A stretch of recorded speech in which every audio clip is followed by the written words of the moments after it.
She's one of those very rare creatures, an Australian intellectual. Oh, Bonza! She's considered one of the world's foremost feminists.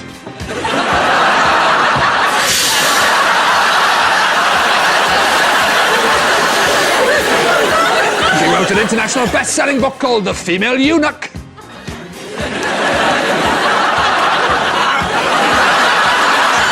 That's not fair. Anything that's used as paper, all right? Anything that's used as paper is paper, then. Yeah. Right. So my hand is now paper. Well, I'm Paper Hands. I'm Edward Paper Hands. it's providing the same... That's rubbish to go anything that's used as a wheel is a wheel. No, it's not. A wheel is a wheel. For this purposes, just define a wheel. In that case... Look, I'm getting my pen over to Andy using my wheel. In your hands. But what you're saying is, in that case, we can get rid of wheels and just have crows as wheels. Is that what you're saying? I can't do a Christmas card on my hand, can I? I can't say, oh, I've got to do my Christmas cards. Happy Christmas, everyone. I think paper's more important. You can have a bidet instead of toilet paper. You can. Yeah. In the ancient times, they used to use their hands. Everyone still uses their hands. They just have toilet paper on as well.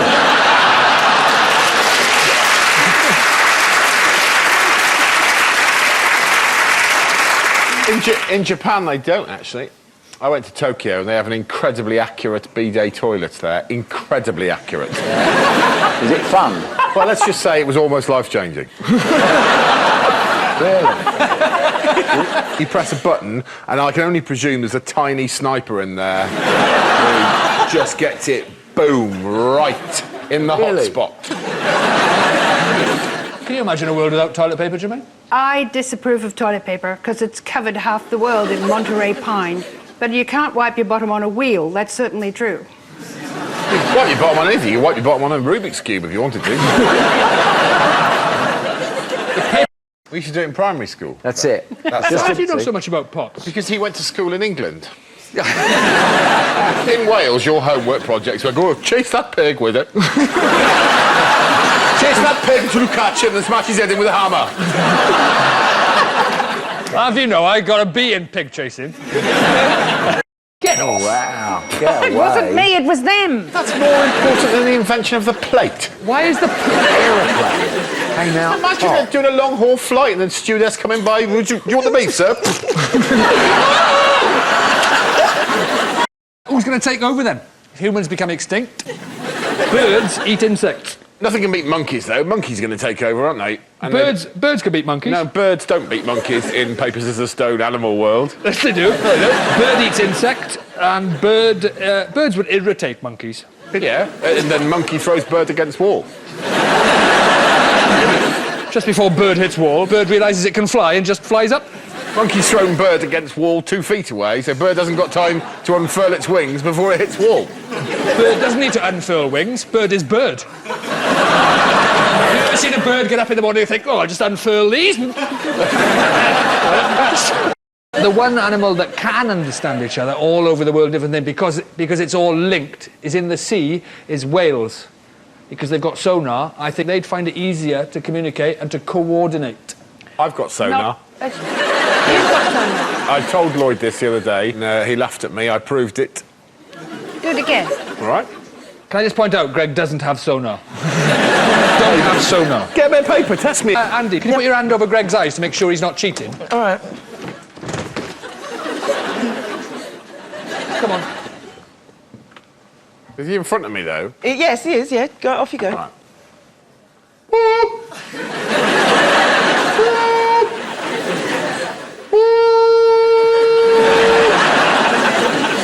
12, 13 foot. Oh, there he is. That is ridiculous. That is ridiculous.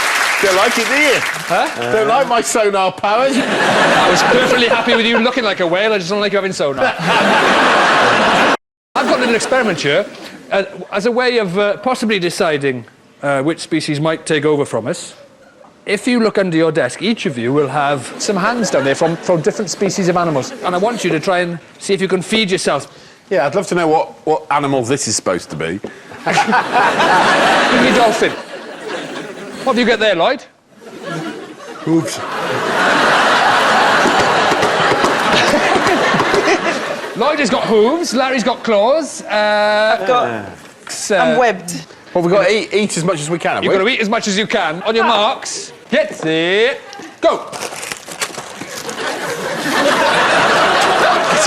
It's a confident start from Larry with his claws. Oh, Greg's away with the tangerine.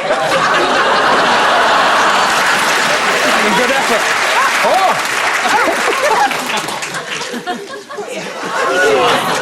Is anything?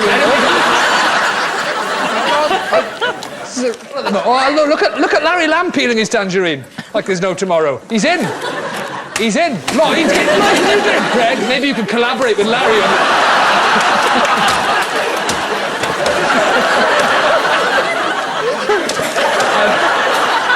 I think Larry's doing remarkably well with the claws. Listen, I'm going to go for, despite the effort that Greg is making with that yoghurt, I'm going to announce Larry as the winner because he's almost finished. Larry is our winner, ladies and gentlemen. Good call.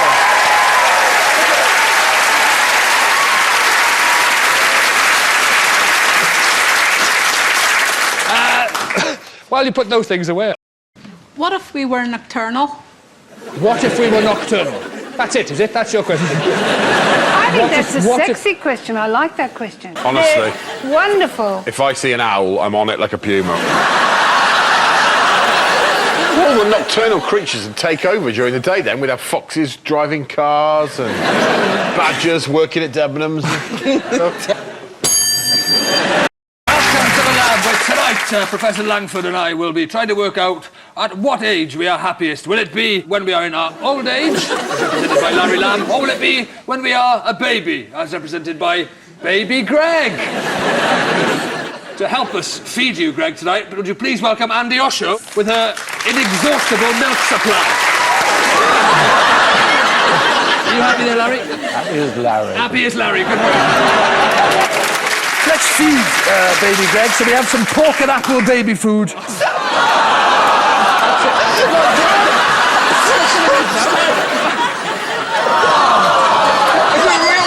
Yes, it is real baby food, but he's got a little bit dirty, so it's bath time. Lloyd, get the bath out. Mate! That's it, get some shampoo on that hair. That's it, give him a good old wash. He's complaining again, he must be hungry. I think he must be hungry. Oh, next we need to dry him off, Lloyd, so let's get some talc on him. Talc him up properly, that's the way. Lloyd, that's it. How's Larry doing? Larry all right? Happy as Larry. Happy as Larry. Next, we've decided to take him to playgroup, where the other babies draw all over the swampy-toothed newcomer. Next up, Lloyd, the babysitter, decides to take Greg to the zoo. No sooner have they arrived than a gorilla escapes from its cage. It tries to force-feed Greg a banana. Oh, no, it looks like Greg is choking on the banana. I'm not choking on the banana. Yes, you are, Greg. But luckily, the gorilla has learned some basic first aid. And gives Greg the Heimlich maneuver. So, can we have an answer, please? Quick, give us an answer. According to the findings of a recent US study undertaken between 3 different universities, we are happiest around the age of 70. 70 is our answer. Press the button, Lord. That is our answer. Yes. You'll need all the gumption it took to edit The Independent on Sunday. Do I have to wear the glasses for the rest of the show? If you want to wear your glasses, you put them on. If you don't, OK. it won't throw me in a conversation if you take them off. I won't think she's still going to be able to talk. Do you want me to wear my pants for the whole show? Yes. So what I want to know is, how many times a day does the average person lie? I told my niece recently that the picture she'd done of me was really good. There we are. It was absolutely rubbish. Absolutely rubbish. It could have been a lorry. But then, to be fair, I can understand that. Yeah, my nephew was... Women lie every time they put on makeup. That is an interesting You're one. not getting away with that. No, wonder bras, that's a bit of a lie. Makeup, wigs, it's all lies. They have those man things now you can get in the supermarkets that hold all your moobs in and you pull up your bits. Can you, Greg? Makeup. We've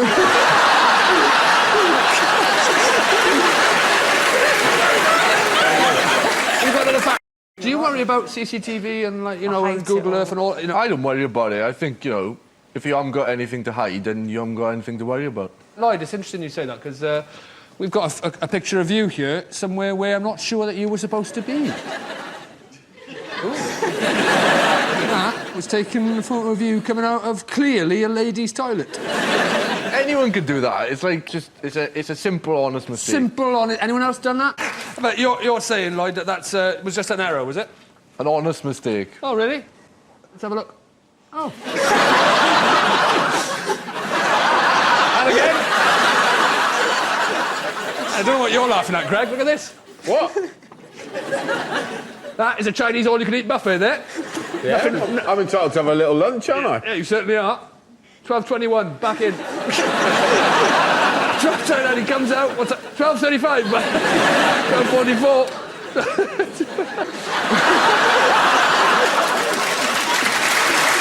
You can't get away with anything. I would like to know, how hard would it be to eat if God had put your mouth above your eyes?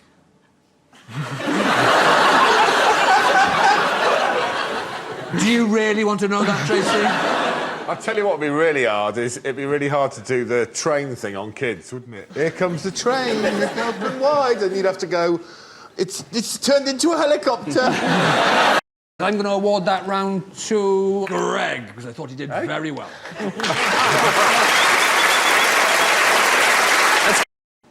It's an Antarctic researcher. What would they like to know? Hi, Rod. Down here in Antarctica, we hear lots of unusual sounds, which made me wonder, what's the most annoying noise?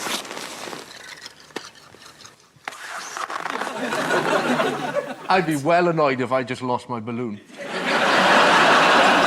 Yeah, they've just been on their own too long, haven't they? They've been stuck there for a couple of years, just those two. Yeah. And they've heard there's a camera coming, and he says, I'll do the speaking, and his mate's gone, I'll let go of a balloon in the background.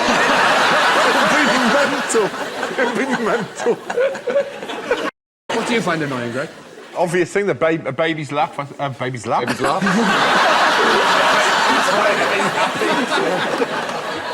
The sound of a baby enjoying itself. Certainly grates on all of us. Babies cry, though, don't you? I've got two nieces and they're lovely, but it's just such an awful noise, isn't it? I'd do anything to shut them up when they start. I'd do anything. What you want to do is sellotape one of those like party streamers to their mouth. So every time they cry, it goes. Do you not think that would be more annoying? It's sort of a bit of a party atmosphere. Yes. When I was a kid, I developed the most annoying noise of all time, and I used to do trials with my sister to see how long she could stand it for. What was it? I have to do it up close. Do you want me to do it? Yeah, all right. Go on, let him. Yeah, you can do it to me if you want. I bet you won't last for 5 seconds. Bet I will. Put a clock on this. Look straight ahead. I haven't got a clock. Straight ahead. Look straight ahead.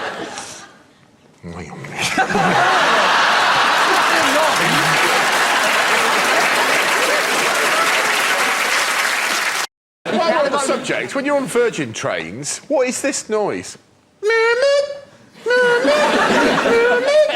Just randomly, every 12 minutes. I'm just falling off on a Virgin train. Yeah, Branson, I'm coming for you. Just falling asleep. I asked the guard once, I said, what's that noise for, mate? He went... What about the noise that by law they have to have on all vehicles now when they're reversing, and it goes, vehicle reversing, like you can't spot a great big lorry about to run you down. Yeah, you say that, but David Dickinson would have enjoyed it, I tell you that. Let's have another factor. I think it's quite a good idea, combining sports. And I have, just to finish the show, I've come up with a little bit of a combined sport myself. Have you, Rod? Yeah, I have. I mean, normally at the end of the show we go to the lab, but this week we are going to the ring.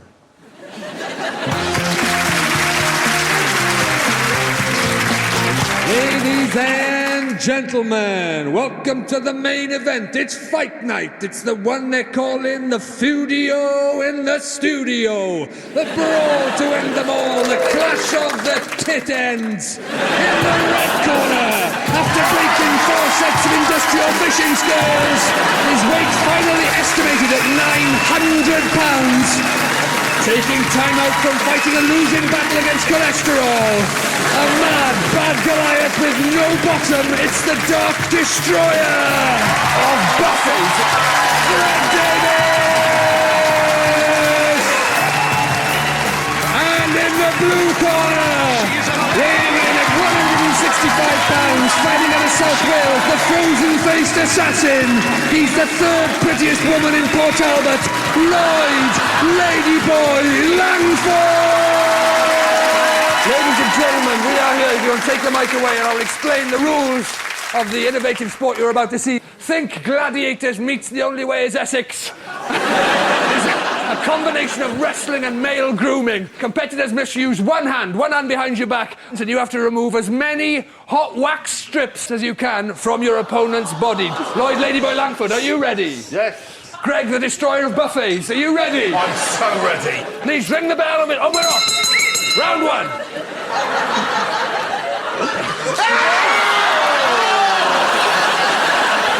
The lively... Go for the other leg! Go for the other leg! Get the leg! Oh, kick in the bucket. The old look away and grab from Ladyboy. Get in, Langford! Get in, Langford! Get in.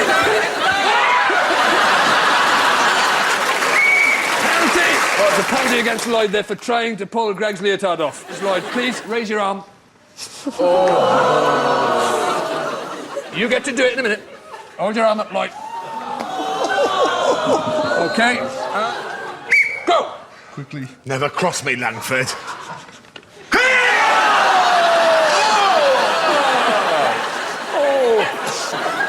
And Waxel. Oh, what's this? Awesome from the Ladyboy! Lloyd's been training for this. I was only talking about this afternoon.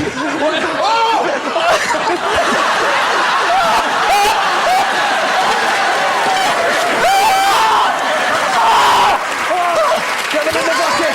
Gotta get them in. In the bell, that is it. How many for Greg, the Destroyer of Buffets? 8. And Lawrence, how many for Lloyd Ladyboy Langford? 5. 8 plays 5, and declare the winner is Greg, the Dark Destroyer of Buffets. Yeah! Let's have you in for a photo shoot. Coaches in, keep Andrew in the middle, nice and tight. Yeah, you two kneel down. Here's the trophy. Everybody get a hand on the cup, please. If you could hold it. Ladies and gentlemen, 2000 inaugural boxing champion Greg Davies, the Dark Destroyer of Buffets.